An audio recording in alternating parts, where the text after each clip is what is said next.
Bonsoir à tous et merci de nous retrouver. À l'occasion de la fête des mères, la famille en question tire son chapeau aux mères de cœur engagées dans des actions de solidarité et de partage. Le nombre des mères en France s'élève à 17,5 millions. Alors en quoi les femmes élevant des enfants sont-elles créatrices de liens dans la société? Quel talent particulier la maternité permet-elle de déployer à l'égard des autres en particulier? Mères engagées, quel est leur savoir-faire? C'est le thème de ce numéro. Deux femmes donc sont nos invitées ce soir pour en parler. Tout d'abord Catherine Allier, bonsoir. Bonsoir. Alors vous êtes éducatrice spécialisée et directrice d'un institut médico-éducatif. Vous avez monté il y a quelques années Percujam, un groupe de musique en partie composé de jeunes musiciens autistes qui ont l'occasion de monter sur scène. On vous verra dans le reportage qui va suivre. Face à vous, j'accueille Isabelle de Rambuteau. Bonsoir. Bonsoir. Alors vous êtes la présidente du Mouvement mondial des mères France, une association qui a pour but de valoriser le rôle des femmes et qui le représente également auprès des décideurs. Vous nous en direz plus tout à l'heure. Enfin, et même si cette émission est consacrée aux femmes, un homme est également parmi nous. Il s'agit de Benoît David. Benoît David, bonsoir. Bonsoir. Vous êtes consultant en communication et sur le comportement. Vous intervenez régulièrement sur ce plateau. Alors vous nous apporterez votre point de vue d'homme sur ces femmes engagées tout à l'heure, à la fin de l'émission. Avant d'entamer notre discussion, un coup de projecteur sur Percujam, un groupe de musique regroupant de jeunes autistes que vous avez lancé il y a quelques années, Catherine Allier, étant éducatrice spécialisée. Ce reportage a été réalisé par Hélène Marronnet. Regardez. Catherine Allier est un petit bout de femme que rien n'arrête.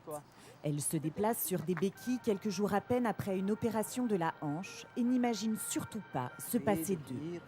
Eux, ce sont d'abord ses deux fils, mais aussi une quinzaine de jeunes gens handicapés. Car Catherine est la directrice d'un IME, un institut médico-éducatif, qui prend en charge de jeunes adolescents autistes. Au programme de sa journée, elle a donc prévu d'aller voir tout son petit monde. Pour commencer, c'est son fils aîné qu'elle rejoint pour déjeuner. Si celui-ci ne vit plus avec sa mère, Catherine reste très présente dans sa vie. Un rôle de mère qu'elle a assumé quasiment à temps plein pendant très longtemps. Mais il y a une quinzaine d'années, Catherine décide que certaines choses doivent changer. À 40 ans, il y a eu un déclic. Les femmes à 40 ans, en principe, il se passe un petit peu quelque chose. D'abord, les enfants ont déjà grandi et j'ai tiré un peu un trait et j'ai fait le bilan. Et j'ai dit, bon, qu'est-ce que j'ai fait de mes 40 premières années de ma vie? Et dans ces 40 premières années de vie, il y avait beaucoup de temps que je ne regrette pas du tout, mais consacré à mes enfants, à mon mari. Et à 40 ans, j'ai dit, bon, maintenant, je pense un peu à moi. Le côté mère de famille uniquement a un peu disparu. C'est-à-dire que, et en tant que femme, j'avais envie de faire quelque chose qui me faisait plaisir et qui allait être utile et qui allait me ressembler. Enfin, un engagement, l'engagement de ma vie. Cet engagement, c'est auprès de jeunes autistes qu'il se fera. Éducatrice spécialisée de formation, elle ouvre en 1993 cet établissement qui leur sera consacré en région parisienne. 2 ans après, elle décide de fonder avec ces jeunes un groupe de musique. Car Catherine est persuadée d'une chose, les personnes autistes ont des capacités insoupçonnées qu'il faut mettre en avant. Ça correspondait aux besoins de nos jeunes. Ils avaient des compétences et j'ai souhaité valoriser leurs compétences. Parce qu'on parle toujours du handicap, de l'autisme, de la différence et c'est toujours avec tout ce qu'ils ont en moins et on oublie qu'ils ont souvent aussi beaucoup de choses en plus. Aujourd'hui, la musique a imprégné le quotidien de ces jeunes. D'une certaine manière, ils vivent comme des artistes professionnels avec répétition, composition, concert. Pour eux, la musique est devenue une sorte de thérapie. Je crois que ça a changé leur vie parce que ce sont des jeunes qui sont exclus de partout depuis qu'ils sont petits. Ils n'ont pas eu le droit à l'école, ils n'ont pas le droit au conservatoire. Rien n'est fait pour eux parce qu'ils ont des troubles et des difficultés de comportement souvent. Et donc, ils se sont vécus toujours quand même un peu en marge et regardés différemment. Et ces vilains petits canards, hors de la société, peuvent être aussi des stars et être des bons musiciens et apporter, j'ai envie de dire, quelquefois même du bonheur aux gens parce qu'ils redonnent la pêche. Et donc je trouve que c'est extraordinaire parce qu'on renverse un peu la vapeur. Eux, ça les valorise énormément. Parce qu'ils ont du talent, moi j'y crois, je trouve ça magnifique. Et donc voilà, je crois que c'est important. Ça modifie le regard que les gens portent sur eux habituellement. Le groupe actuel, baptisé Percut Jam, comprend une douzaine de personnes, musiciens et chanteurs, autistes et éducateurs. Ils donnent une quarantaine de concerts par an. Sur scène ou comme ici en répétition, l'alchimie se fait. Une alchimie qui est due à l'implication de Catherine dans ce projet, mais aussi à sa façon de s'occuper des jeunes d'une manière quasi maternelle. De les voir se transformer comme ça, de s'ouvrir aux autres, d'avoir des interactions aussi bien avec des adultes qu'avec des jeunes, c'est aussi dû au fait qu'elle avait un rapport privilégié avec chaque jeune, différent et privilégié avec chacun. Donc c'est une dame comme on ne rencontre pas beaucoup. Hein. C'est un peu notre manageuse, on ne fait rien sans ses conseils. Et voilà, c'est un peu notre mère spirituelle dans la musique. En tout cas, voilà, Percut Jam, c'est son bébé. Au niveau de l'équipe, il faut qu'on soit parfait au niveau de ces jeunes. Et ça m'est arrivé de dire, il ne faut jamais oublier, il faut toujours considérer les jeunes qui sont ici, ou les traiter comme on voudrait que l'on traite son propre enfant. J'ai une amie directrice qui dit toujours « Catherine, toi tu es la mère universelle ». Donc je crois que c'est une espèce de seconde nature et que j'ai une façon d'aborder les choses. Je ne crois pas que ce soit uniquement d'un côté maternel, mais toujours par c'est surtout avec beaucoup d'empathie, aussi bien auprès des jeunes que de leur famille. Et voilà, je vais volontiers au-devant des gens et essayer d'être, de donner aussi du sens à ma vie. Catherine ne va pas s'arrêter là. Devant le succès de ce projet, elle voit encore plus grand. Elle voudrait alors créer une maison de la musique dédiée à ces jeunes, dans le but qu'ils puissent un jour devenir de véritables musiciens professionnels. Alors Catherine, on entendait dans le reportage, vous dites qu'on vous surnomme la mère universelle, et puis l'un des musiciens parlait même de mère spirituelle. Alors comment est-ce que vous comprenez ces expressions ?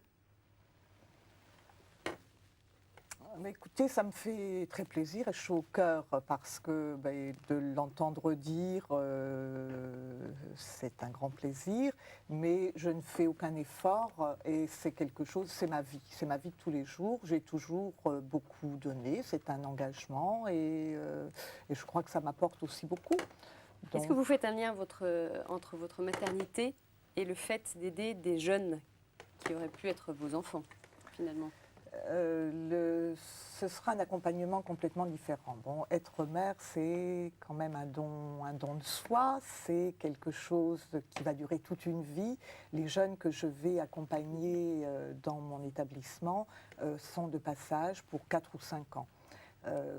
Il m'arrive de les suivre après parce que les parents restent en contact, m'appellent, ils reviennent tous au fait et donc ça finit par devenir une espèce de grande famille avec un esprit famille, donc avec des rôles différents puisque moi je suis une professionnelle, mais on a beaucoup de choses à s'apporter mutuellement et les parents et les professionnels pour aider au maximum ces enfants en difficulté. Et est-ce que le fait d'être mère vous a donné l'envie d'aider des jeunes en particulier ? De vous orienter vers ce type d'activité ? Non, parce que j'ai fait cette formation d'éducatrice après avoir passé le bac et avant d'être mère. Est-ce que vous avez le sentiment que les mères, au travers de ces activités-là, sont suffisamment valorisées, les mères engagées, comme c'est votre cas ? Est-ce que vous avez le sentiment que vous êtes épaulée, entourée dans vos démarches qui ont dû être... difficiles, les démarches administratives pour monter des opérations, des projets. Alors, est-ce que vous avez le sentiment qu'on valorise ce rôle-là des femmes ? Je crois que les femmes, quand même, sont des combattantes.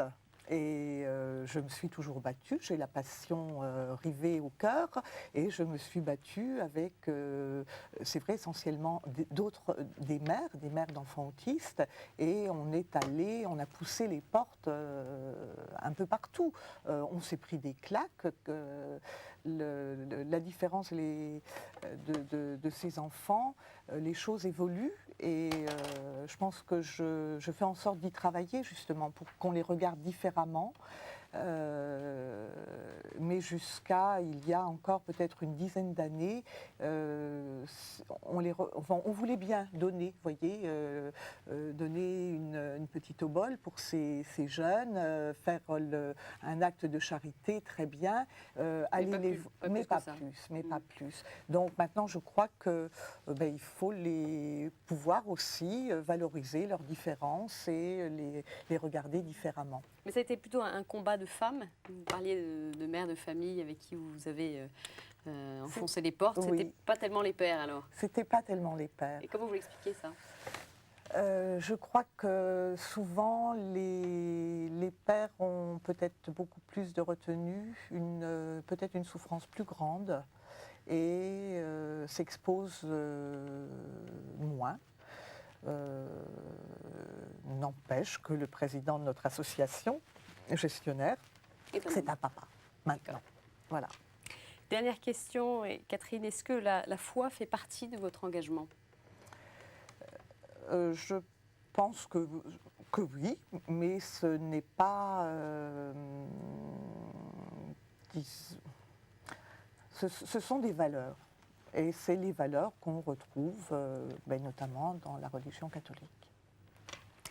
Merci Catherine Allier d'être venue témoigner sur ce plateau. Je me tourne à présent vers Isabelle de Rambuteau. Bonsoir. Bonsoir. Alors, je l'indiquais en début d'émission, vous êtes présidente du Mouvement mondial des mères, la branche France. Qui sont les modèles féminins pour vous? Je crois que ma mère déjà. Ma mère, parce que je m'entends même avoir sa voix quelquefois quand je parle à mes enfants.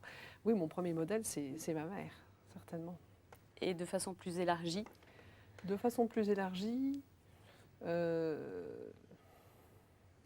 me prenez de court là. Toutes celles qui l'entouraient, celles qui étaient autour d'elle en fait. Et puis la vision que mon père aussi a de la mère. En fait, mes deux parents ont perdu leur mère assez jeune. Et je pense que ça a beaucoup compté dans mon engagement. J'en suis rendu compte après. Donc, ils ont vécu avec un manque. Et pour eux, ce rôle était déterminant. Et j'ai été élevée avec cette idée qu'une femme avait de fortes chances de devenir mère, que c'était une chance et que pour les enfants, c'était un rôle très important et pour la société.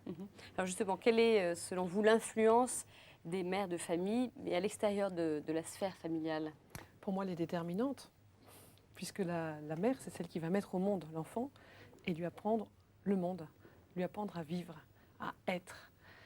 La vision du monde qu'a la mère, elle va le transmettre à son enfant. C'est la première personne, d'ailleurs, dans certaines cultures, pour rien au monde, on laisserait quelqu'un d'une culture différente élever son enfant.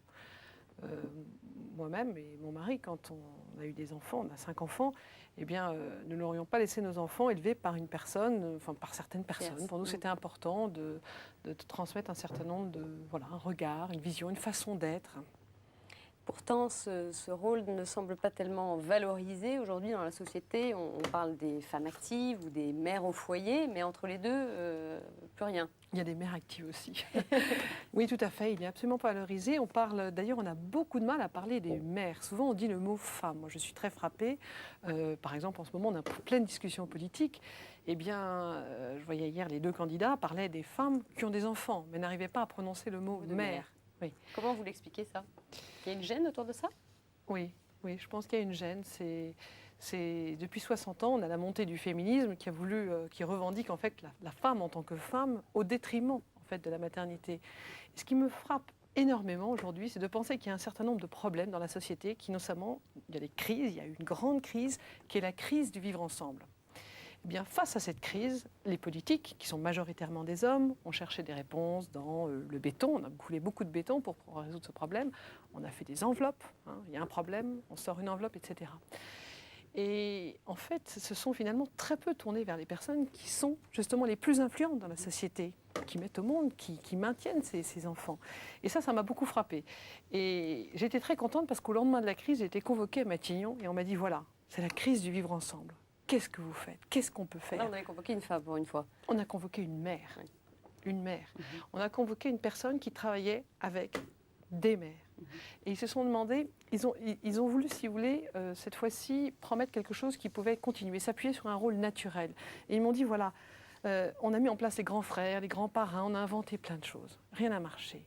Et aujourd'hui, il faut qu'on fasse quelque chose qui marche. Qu'est-ce que vous proposez? Qu'est-ce que vous faites? Et à ce moment-là, j'ai pu leur transmettre notre expérience, qui consiste justement à permettre à des mères de toute culture de se réunir et d'échanger sur la façon dont elles éduquent leurs enfants extrêmement concrètement, sur tous les thèmes qui permettent de vivre ensemble. Alors justement, votre mouvement a créé des groupes de parole pour ces mères. De quoi s'agit-il et dans quel but? L'idée, en fait, c'est de travailler sur la transmission. Aujourd'hui, il y a un vrai problème de transmission mère-fille, pour plein de raisons. L'éclatement de la famille, l'éloignement géographique, la réduction de la fratrie, etc. Donc, on voit des jeunes mamans qui sont avec leurs enfants, qui ont les joues rouges, ils ne savent pas que c'est un problème de dents qui poussent, enfin des problèmes basiques. Et puis, quand l'enfant grandit, vous pouvez imaginer l'enfant adolescent, un certain nombre de problèmes aussi qui leur échappent, hein, notamment avec tous les problèmes aussi d'adaptation culturelle, etc. Donc, notre idée était de faciliter la transmission des mères entre elles dans un lieu géographique. Donc, des mères, mais des mères différentes. Et ce qui est particulier à ce travail que nous faisons, c'est que plus elles sont différentes, plus c'est intéressant. Parce qu'en fait, elles ont toutes le même problème. On a toutes le même problème. Quand on éduque des enfants, d'arriver à leur apprendre à parler correctement, à se nourrir bien, l'hygiène, à gérer les médias, etc. Enfin, on a énormément de... Mais par contre, la façon de résoudre les problèmes est extrêmement différente. Mais ça concerne quand même le travail quotidien d'une mère dans sa cellule familiale, finalement, moins que l'extérieur. Mais tout ce qui va se passer à l'intérieur de la famille va avoir une répercussion immédiate sur la société. Et ça aussi, c'est un travail que nous faisons, c'est-à-dire leur faire prendre conscience, d'abord de ce qu'elles mettent en place, de leur faire raconter, de les valoriser, de les conforter, et ensuite de leur demander à qui ça sert, à quoi ça sert. Hein, ce rôle de maman, il sert à qui, il sert à quoi? On a vu qu'il était dans l'appartement, et maintenant on va ouvrir la porte de l'appartement. Et on va voir que dans la cage d'escalier, à l'école, dans la rue, dans les entreprises, tout ce qu'elles ont donné, tout ce que nous avons donné va influencer notre enfant jusqu'à la fin de ses jours. Par exemple, quand on voit tous ces problèmes de chômage, un enfant qui a appris à se tenir, à parler, à respecter ses engagements, ne va pas être le même qu'un enfant qui arrive sans savoir parler, qui arrive complètement, etc., dans les entretiens. Donc, tout ça, en fait, ce qui me frappe énormément, c'est que les mères n'en ont pas conscience. Et que les politiques ne se rendent pas compte qu'il suffirait d'un petit « merci, bravo, continuez » pour qu'elle continue. Je vais vous donner juste un exemple. Au moment des émeutes, j'étais à Matignon, on était 25 représentants d'associations avec 3 ministres. Et une maman africaine a dit, voilà, moi je ne me couche pas le soir, jusqu'à 2 heures du matin quelquefois, je fais des rondes dans le quartier tant qu'il y a des enfants qui traînent. Et puis, quand il y a un problème, la police m'appelle. Et elle a regardé ces 3 ministres et elle leur a dit « Jamais personne ne m'a remercié ». Et ces 3 ministres n'ont même pas eu idée de lui dire merci. Eh bien, vous voyez, c'est ça qui pêche. Et dans la même réunion, un ministre a dit « Je débloque 100 millions d'euros pour résoudre le problème des banlieues ». Eh bien, ça me choque.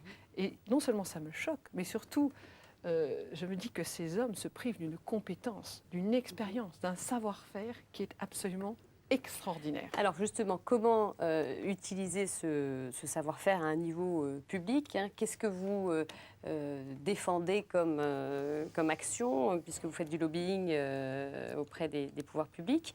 Qu'est-ce qu'il faudrait faire pour valoriser ces mères? Comment est-ce qu'elles doivent s'insérer dans ces dispositifs-là? Déjà, la première chose, la parole.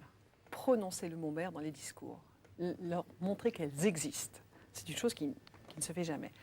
Ensuite, les consulter. Parce qu'en fait, dans les villes, les mamans, notamment les mamans de jeunes enfants, sont des personnes qui ne peuvent pas s'engager en politique, qui ne sont jamais consultées. Or, elles voient tout, elles entendent tout et elles savent tout, quelle que soit leur situation familiale, professionnelle, conjugale, culturelle.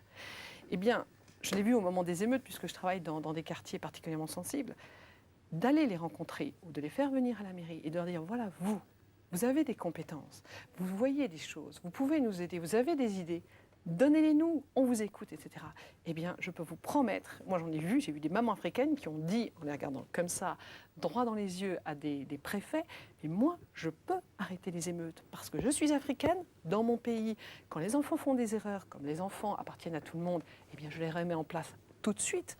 Mais ici, je n'ose pas, j'ai peur des représailles. Mais si vous me dites que je suis une maman relais, ou que je suis habilitée à le faire, eh bien je jouerai pleinement ce rôle et je vous promets, j'arrêterai les émeutes. Eh bien, je vous garantis que c'est impressionnant ça, parce que c'est vrai, moi je les vois. Mais comment est-ce que les hommes politiques n'ont pas pris conscience de ce trésor que sont les mères, de ce potentiel fabuleux que sont les mères? Voilà, ça c'est mon travail. On va voir pour ce prochain mandat qui s'ouvre. Merci beaucoup Isabelle de Rambuteau d'être venue ce soir. Benoît David, vous êtes un peu en minorité sur ce plateau, mais enfin ça ne vous empêche pas d'avoir votre avis sur la question, sur ces mères engagées justement et leur savoir-faire. Absolument. Moi je crois qu'en vous écoutant toutes les deux, j'ai senti les mots qui reviennent souvent, ces considérations, ou en tout cas des non-dits, valeurs, se servir des compétences. Dans le fond, vous avez dit le mot amour, prendre en compte l'autre.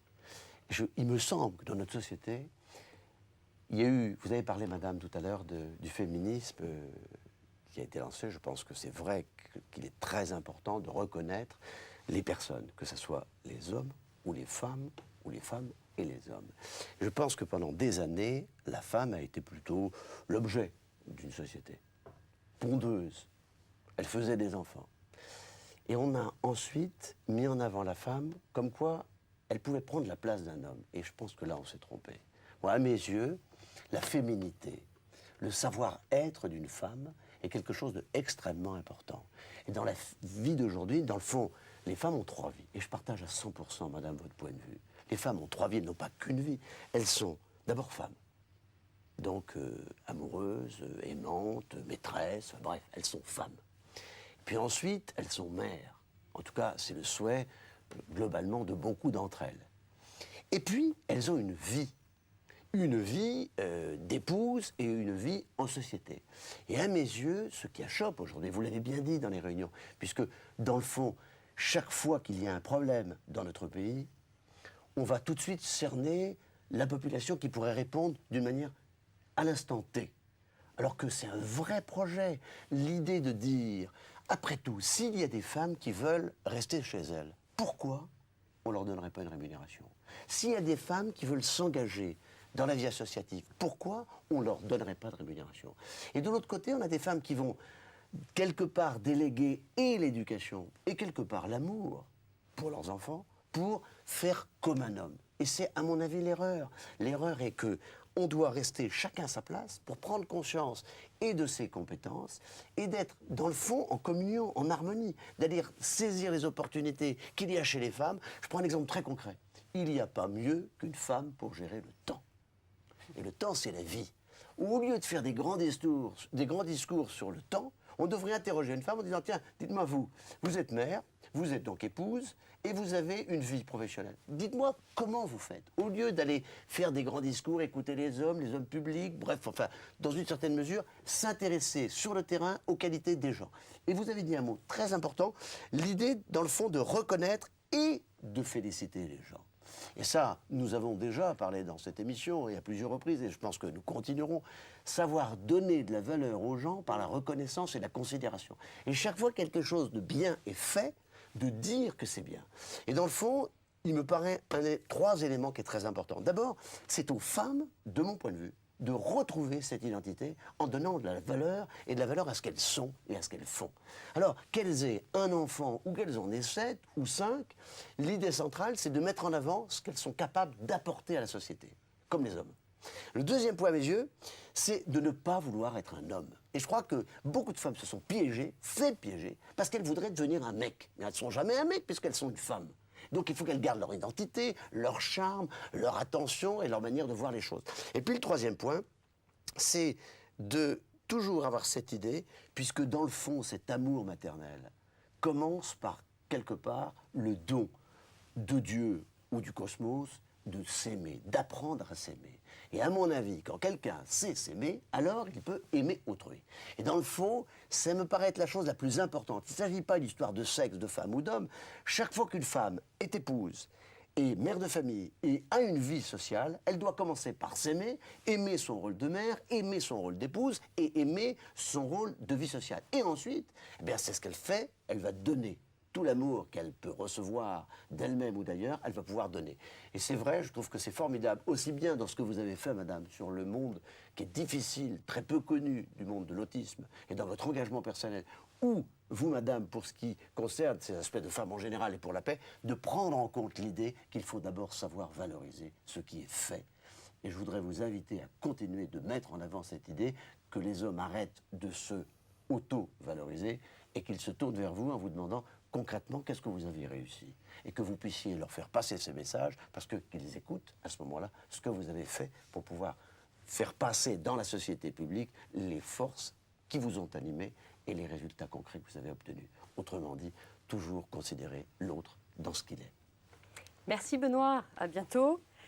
Pour terminer, les contacts du groupe Percujam dont nous parlions tout à l'heure, l'adresse 23 bis rue Ravon, 92 340 Bourg-la-Reine, téléphone 01 46 65 37 33, un site internet www.percujam.com. Enfin, celui du Mouvement mondial des mères, boîte postale 447 75 769 Paris, téléphone 01 40 71 96 72, site internet www.mmmfrance.org. Voilà, c'est la fin de cette émission. Merci de l'avoir suivie. Merci à tous les trois d'être venus. Et puis à très bientôt pour un nouveau numéro de La Famille en question. Au revoir.